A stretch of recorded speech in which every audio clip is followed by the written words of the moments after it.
Federation Account Allocation Committee shares over 750 billion naira to the 3 tiers of government as Federation allocation for the month of January 2023. Police arrest 3 persons in possession of 17 million naira suspected to be counterfeit. Independent National Electoral Commission (INEC) deploys 3,508 BIMODAL voters accreditation system for the 2023 elections in KOGI. Police in Los Angeles arrest man in connection with the murder of a long-time serving bishop. In sports, Senegal defeats Flying Eagles with a lone goal. This is the MLC TV Global News, reaching you live from the city of Lokoja, the confluent state of Nigeria. I am Joshua Adenoy. Thanks for joining us. The Federation Account Allocation Committee, FAC, has shared a total sum of 750.174 billion naira to the 3 tiers of government as Federation allocation for the month of January 2023. A statement by the Acting Director, Information and Press, Federal Ministry of Finance, Budget and National Planning, Chukwu Helen Obi, explained that the stated amount is inclusive of gross statutory revenue, value-added tax, VAT, electronic money transfer levies, EMTL, augmentation from the non-mineral revenue, and an additional sum of 15.000 billion naira from savings. The statement explained that the federal government received 277.334 billion naira. The states received 244.975 billion naira. The local government councils got 180.135 billion naira, while the mineral producing states received 32.730 billion naira as derivation, which is 13% of mineral revenue. She added that the balance in the excess crude account ECA as at February 20th, 2023 stands at $473,754.57. According to her, the additional 15.000 billion naira from savings, according to the committee at the end of the meeting, will be shared accordingly to the 3 tiers of government. As the world celebrates the 2023 International Mother Language Day, the United Nations Educational, Scientific and Cultural Organization, UNESCO, has called on nations to pursue a policy of multilingual education. It also advised that children should be taught in their mother tongue during the earliest years of their schooling, which can be combined with the official language of instruction, an approach known as multilingual education. The Director General of UNESCO, Audrey Azoulay, said such development will help to fight the current global learning crisis while preserving the linguistic diversity, which is an essential cultural element. The yearly event, which holds every February 21st, the global agency also reminded the world of the importance of safeguarding the indigenous languages.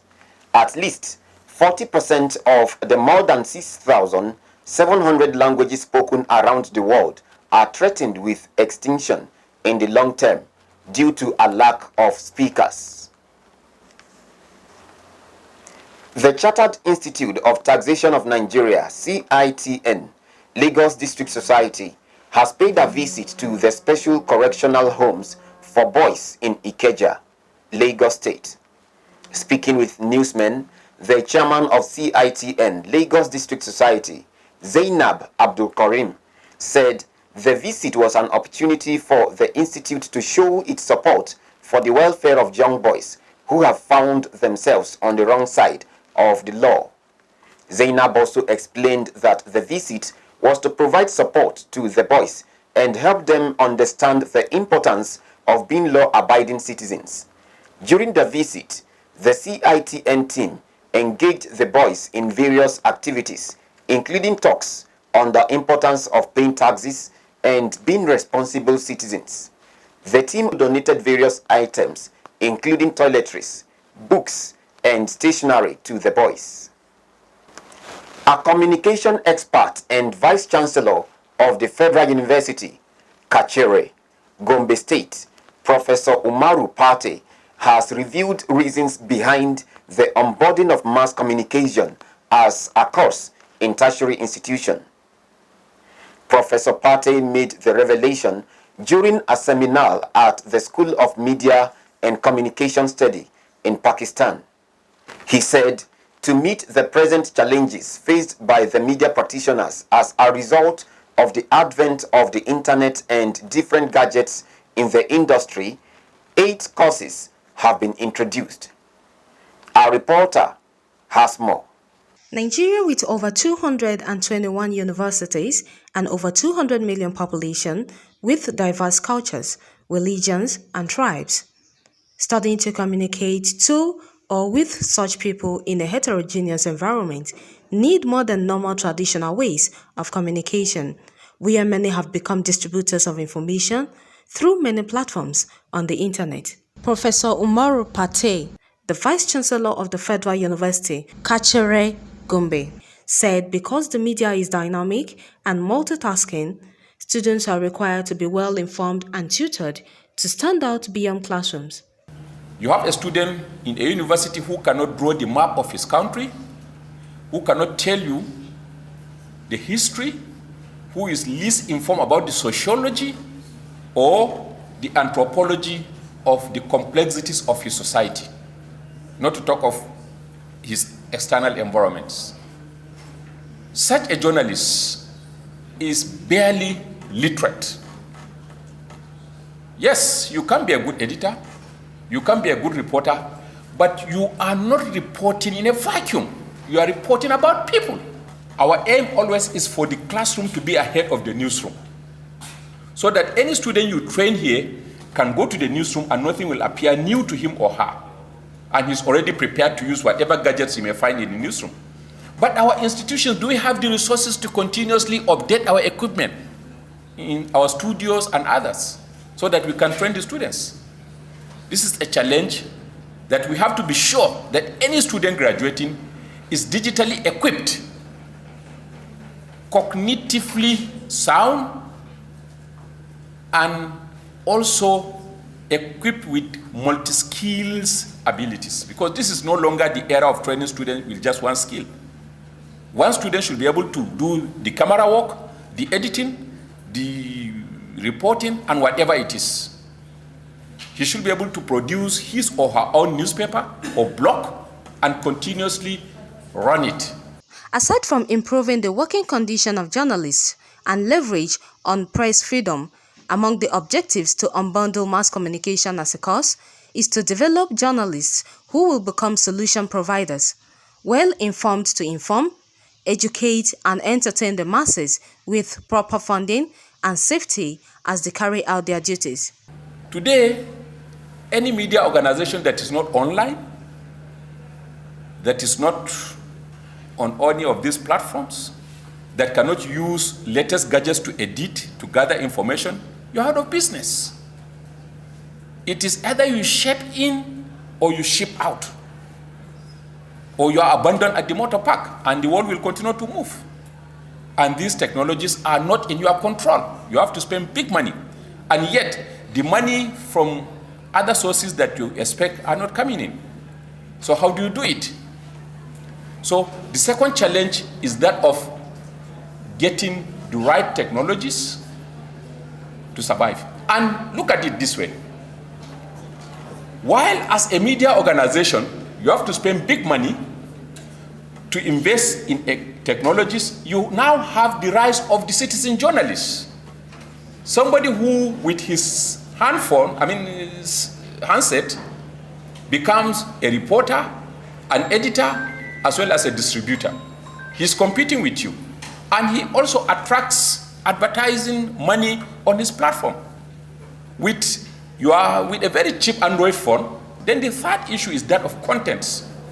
While technology is the enabler, content is the window that connects the media and the rest of the audiences. If you do not have the right contents, you're out of business. Partey said, if the foundation elements of the media are truthfulness, competence, relevance, and dynamism, then the practicing journalists will continue to up their games to give credible and undiluted information, even in the face of all manner of information spreading across the social media. Credibility is quite challenging for the media, and it's getting worse all over the place. Credibility is the basis of believability of media content. Once credibility is affected, trust is removed. Credibility gives you the rating and makes you to believe what you come into contact with. Overload of information we have today comes with 3 V's. You have issue of volume, huge lot of information for you. You have issue of velocity at very high speed, that it becomes even difficult for you. Every minute something new is coming. Which one do you believe? Then you have issue of value. What is the value of all of these things to you? Then above all, you have issue of veracity or verification. How do you verify this information that comes to you at very top speed? How do you believe in all of these things? So the individual is overloaded and he becomes like a victim. So it is our business as trainers in journalism to ensure that we produce professionals who believes and understand the essence of trust and truthfulness in information delivery. He also added that the new curriculum tends to address poor funding, grab the opportunities the new technology gadgets have provided, and be content providers by connecting the people and protecting the immeasurable values the media industry has in society. Subscription, particularly in countries like Pakistan and Nigeria, is not likely to give them enough money. How many of us today buy newspapers on the streets? How many of us pay radio or TV licenses fees? And how do they get the money to survive? So because of that, many of them are struggling. They can't make money. And this is why in the new curriculum we have designed in Nigeria, we have tried to address that. And how? By introducing courses in media economics and management. It's not enough to teach your students on how to write good newspaper articles, how to edit, how to produce good programs, without teaching them on how to make the money for their media organization to survive and how to manage the resources that they are able to attract. Luckily, this is a university dealing with issues of management. And I hope your postgraduate studies will be able to develop peculiar courses on media economics and management. It's a big area of study that is emerging now. The 8 courses from the unbundled mass communication are BSc Journalism, Broadcasting, Development Communication, Information and Media Studies, and Digital Communications. Others are Public Relations, Advertising, Strategic Communication, and Film and Multimedia Study. Khadijat Mohammed, reporting for MLC TV. Now on politics. The Independent National Electoral Commission, INEC, has deployed 3,508 bimodal voters accreditation system, BVAS, for the presidential, House of Representatives and State House of Assembly elections in KOGI State. The State INEC Resident Electoral Commissioner, Dr. Gabriel Longpet, disclosed this during a press briefing with journalists in Lokoja. Longpet said KOGI State has a total of 1.9 million people expected to vote during the February 25th elections. He acknowledged that there were some beavers that malfunctioned during the INEC mock exercise, stressing that those malfunctioned beavers have been replaced as INEC has many backup for failed machines. He said INEC has sent materials to all local government areas in the state, explaining that they have inspected the Central Bank of Nigeria on the materials sent to KOGI State. He pointed out that the materials sent to the state was for the presidential, senatorial, House of Representatives, and House of Assembly elections. According to him, the issue of security is paramount to the conduct of elections, stressing that the safety of voters in exercising their right will be guaranteed. LONGTIME noted that the Commission has had incident of reports where some political parties were denied from holding their rallies, pointing out that security agencies have been informed about the ugly development. He posited that there will be restriction of movement on election day, adding that INEC is fully committed to a transparent, free and fair election in the state.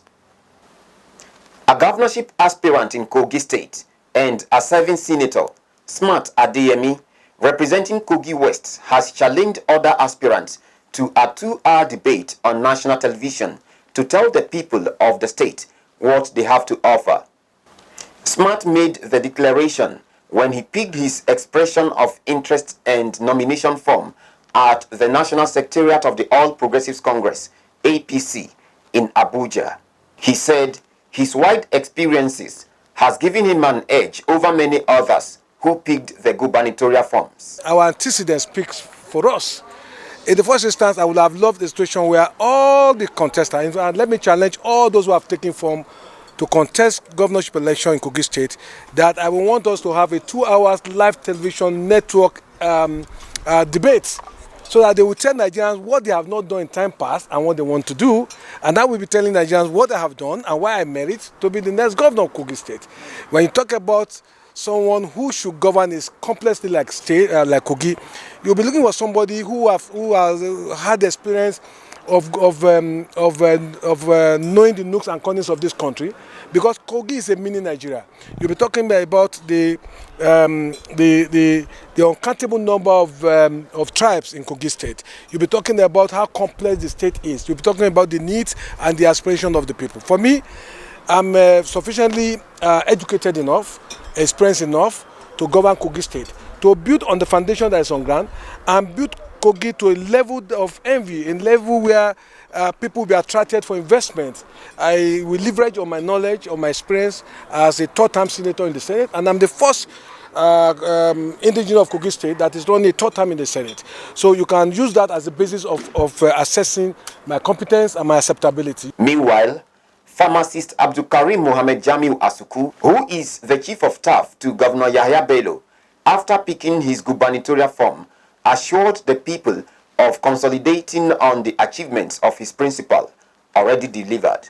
I humbly present myself before the good people of KOGI State to serve them, to consolidate on the numerous achievements of His Excellency Yahya Bello, to consolidate on the security achievement of His Excellency, to consolidate on the infrastructural development that have been so achieved by the new direction administration of His Excellency, to consolidate on the women and youth empowerment that His Excellency have brought to bear in KOGI State, to consolidate on all inclusiveness style of leadership that His Excellency have enshrined in KOGI State, to consolidate on women inclusiveness in the system of governance. The constitution of our party stated 35% affirmative action, but His Excellency have achieved more than 40% in KOGI State today. So that is a consolidation, and to consolidate, most importantly, on the God-fearing style of leadership, justice, equity, and fairness that have brought development to the nooks and crannies of KOGI State. Today, KOGI State, we are looking out for who have the interest of the people at heart. It is now the interest of KOGI State first, as against the old norm of tribal difference, ethnic difference, religious difference, or even political affiliation dichotomy. More indigenes of KOGI State have also joined the governorship race to compete in the primary election scheduled to hold on the 3rd of April 2023. A non-governmental organization, National Association of Great Minds, NAGM, has endorsed the presidential candidate of the All Progressives Congress, APC, Bola Ahmed Tinubu, for the 2023 general elections. Leader of the group, John Francis Igwe, urged all eligible voters to queue behind the candidacy of Tinubu as he has the qualities to rescue Nigeria.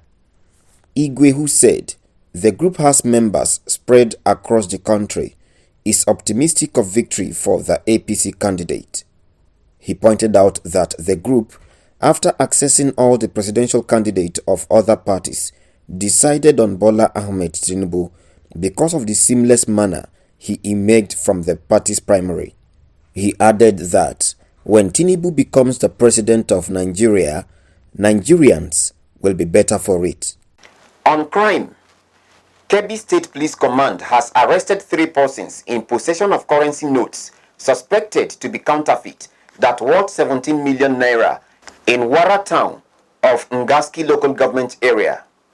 The fake money was recovered with the help of the National Union of Road Transport Workers, NURTW, at Wara Motor Park.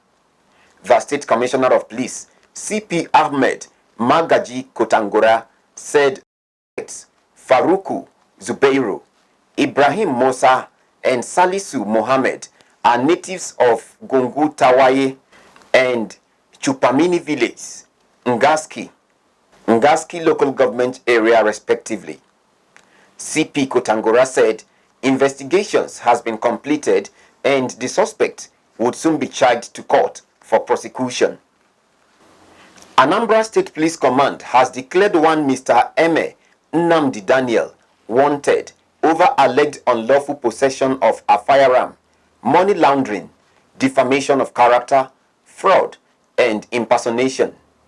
A statement by the state police spokesperson, DSP Tochukwu Nkenga, explained that Daniel is a member of the National Youth Service Corps with the state code number AN/22A/3323 attached to the Anambra State Police Command.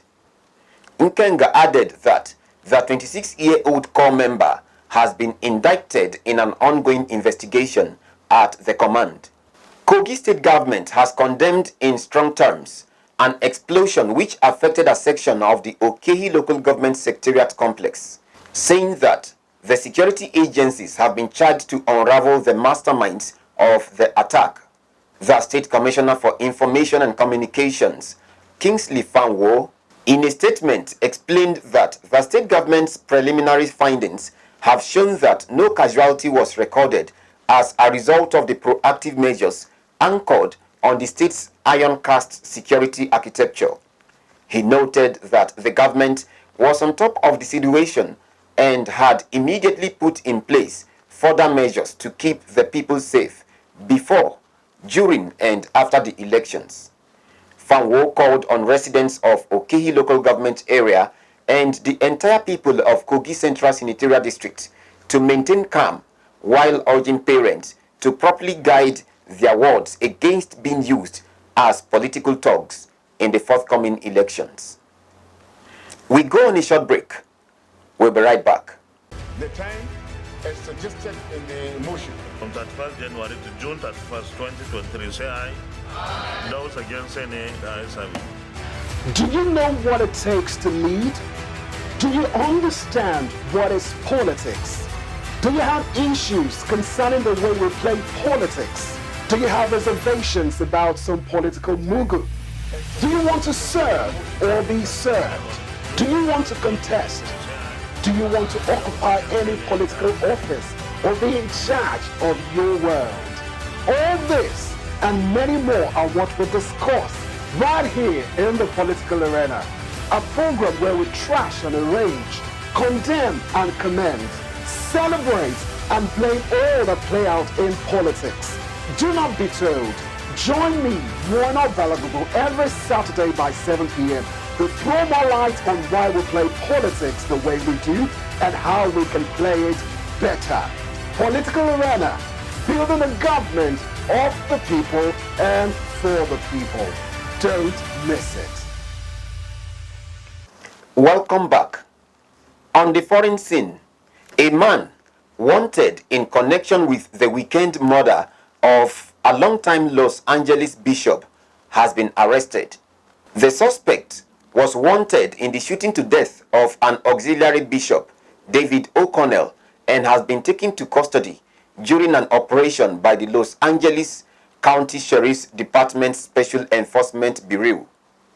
The man was said to have been identified by detectives early in the investigation through an unnamed technical means and was located and detained without incident. As at the time of this report, the suspect's name was not mentioned. Los Angeles Archbishop Jose Gomez, in a statement after the LASD determined it was a homicide, explained that the archdiocese and parishioners were deeply disturbed and saddened by the news. Gomez described the deceased as a peacemaker with the heart for the poor and the immigrant, and a man with a passion for building a community where the sanity and dignity of every human life was honored and protected. O'Connell was born in the County Cork, Ireland, in 1953 and was named an auxiliary bishop for the Archdiocese of Los Angeles by Pope Francis in 2015 and served as a priest and bishop in Los Angeles County for more than 45 years. O'Connell was the chairperson of the Interdiocesan Southern California Immigration Task Force, as well as the chairman of the subcommittee on the Catholic Campaign for Human Development of the U.S. Conference of Catholic Bishops. Now on sports update, let's join Jonah Malik.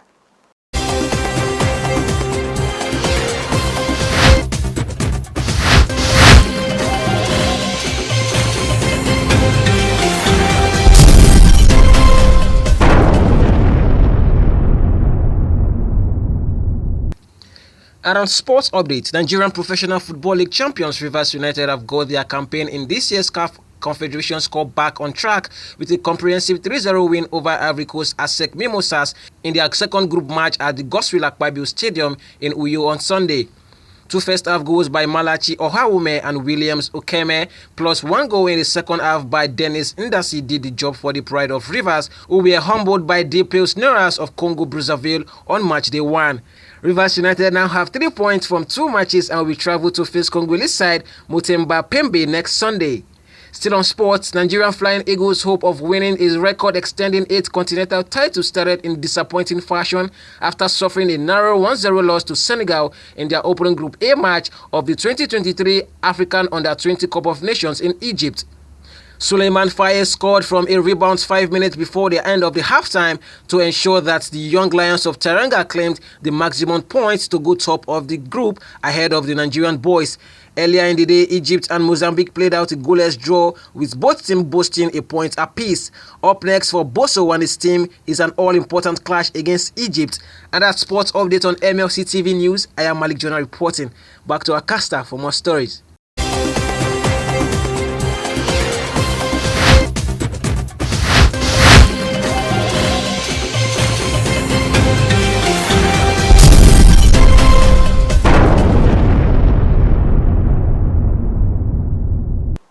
Thanks for the update, Jonah.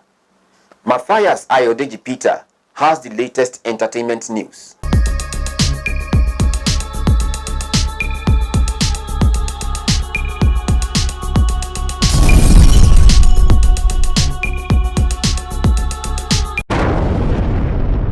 On our entertainment news, the 54th NAACP Image Awards was held visually to celebrate Black excellence in arts and entertainment. The night saw Beyonce pick up her 25th NAACP Image Award as she won the Best Album for Renaissance. Nigerian megastar Wizkid won an award for Best Contemporary Collaboration for his contributions on Chris Brown's Call Me Every Day. Thames also continued her international ascension as she picked the prize for Best Outstanding International Song for her exploit on Lift Me Up off Black Panther Wakanda Forever. Crossing over to Africa, MultiChoice has announced the commencement of preparations towards the 9th edition of the African Magic Viewers' Choice Award (AMVCA) with a call for entries.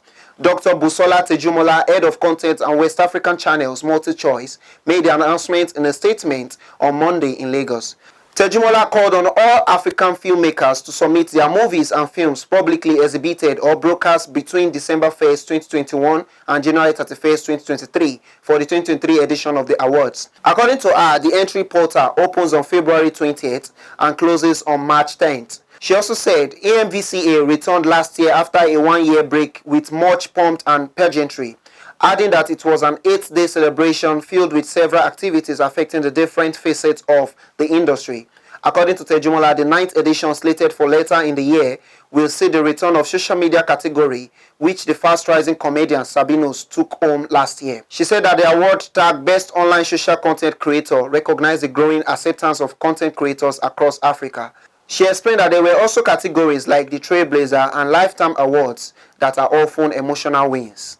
And that's all on entertainment news today. My name is Matthias Ayodeji Peter, reporting for MLC TV. Back to our caster for more stories.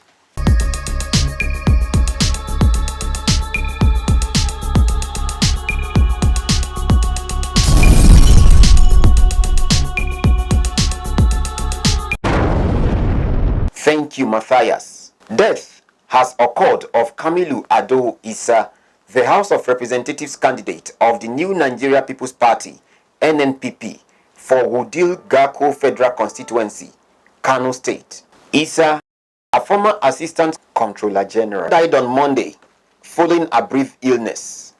His death occurred 4 days before the Presidential, Senate, and House of Representatives election.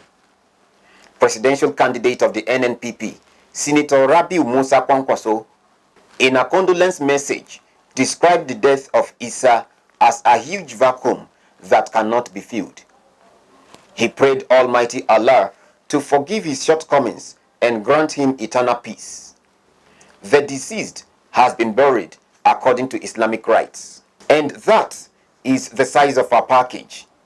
If you like what we are doing, do support us by subscribing to our YouTube channel, Malachite TV. Like and follow our Facebook page, MLC TV, and MLC TV 2. Instagram, MLC TV 2021. Twitter, MLC TV 1. For your event coverage, appearance on any of our programs, contributions, comment, advert placement, or sponsorship, please call or send SMS to any of our numbers displayed on your screen. Join Malachite TV online on weekends to watch our various programs. Saturday 7 p.m. Political Arena, Sunday 6 p.m. Women's World, and Monday 9 a.m. The Opinion. It's Malachite TV, reaching everywhere, informing everyone. Endeavor to go out and cast your vote for your choosing candidate on the 25th of February and 11th March 2023.